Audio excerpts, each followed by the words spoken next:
Atensyon ni Kimi, palagi nga bang na kay Paulo, di na gaanong nakikiminggel sa ibang guy.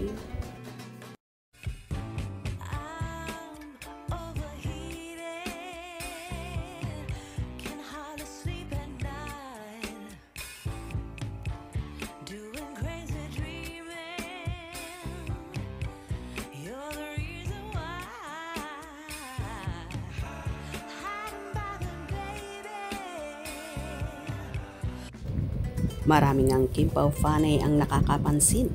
Simula daw nang maging sila na ni Kim Chiu at Paolo Avellino ay tila bihira na lang makiminggel ang dalaga sa ibang guy. Tanging nakikipagbiruan na lang si Kim sa kanyang bestie Darren Espanto at sa ilang co-host ng It's Showtime at Asap Natin To. Pero kapag ibang guy, tila hindi na gaanong lumalapit ang actress. Siguro bilang respeto na lang kay Paulo. Kaya ganon, at kapag magkasama nga ang dalawa, tanging ang atensyon ni Kimi ay na kay Paulo at ganon din naman ang actor sa actress. Grabe nga ang sweetness ng Kim Pao off and on cam sa naging show sa Birmingham, England, na kahit pagbaba nila ng hagda ng stage ng pinagdausan ng event ay so lambing pa rin ng Kim Pao sa isa't isa. Si Kimi may pagtapik pa sa balikat ng aktor na tila sinasabi na congratulations, you made it. Mahiyain kasi si Paulo at ninenervyos kapag wala sa tabi or hindi niya kasamang mag-perform si Kimi. Lalo na kapag ganitong kalalaking event, kaya so proud naman sa kanya si Chinita Princess.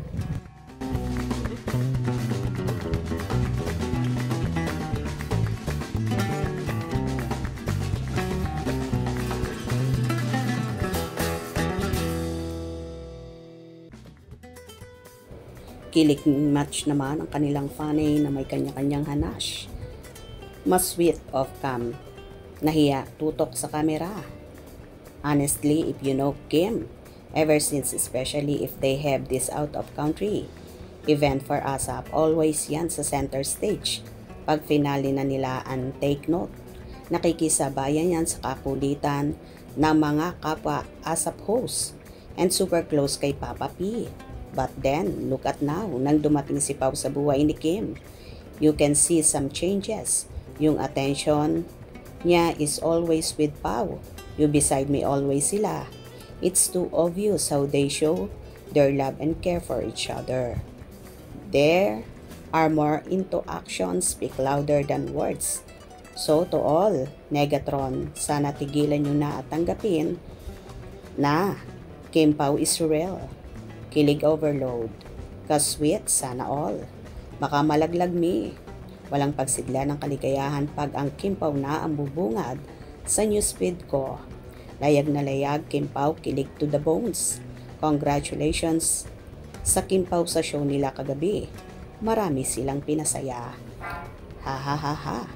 Di nakaligtas ang Kim Pao sa CCTV. Tinapik ni Kimi si Pao sa balikat means be proud and I am proud. Very supportive couple. Perfect Kim Pao forever. Wow, nakaka-inlove talaga. Sana hanggang dulo na sila. Sweet ng mag-jowa. Ay, kapit talaga. Yes. Well, for sure, alam naman ng lahat ng nakakasama ni Kim at mga co-host na totoong may relasyon na sila ni Paulo. Kaya naman hindi na rin nila kinukulo or masyadong binibiro ang dalaga. At iwas din si Kimi ng posibleng ikasaselos ng nobyo. At ganun din naman si Paulo para wala silang magiging away or tampuhan dahil lang sa mga nakakasama nila pareho. Ganun naman talaga pag mag-boyfriend, girlfriend na. Iwas na sa maraming bagay na hindi pagmulan ng kanilang tampuhan. Tama ba ako mga kakimpaw? Hope you enjoyed. Please subscribe for more info.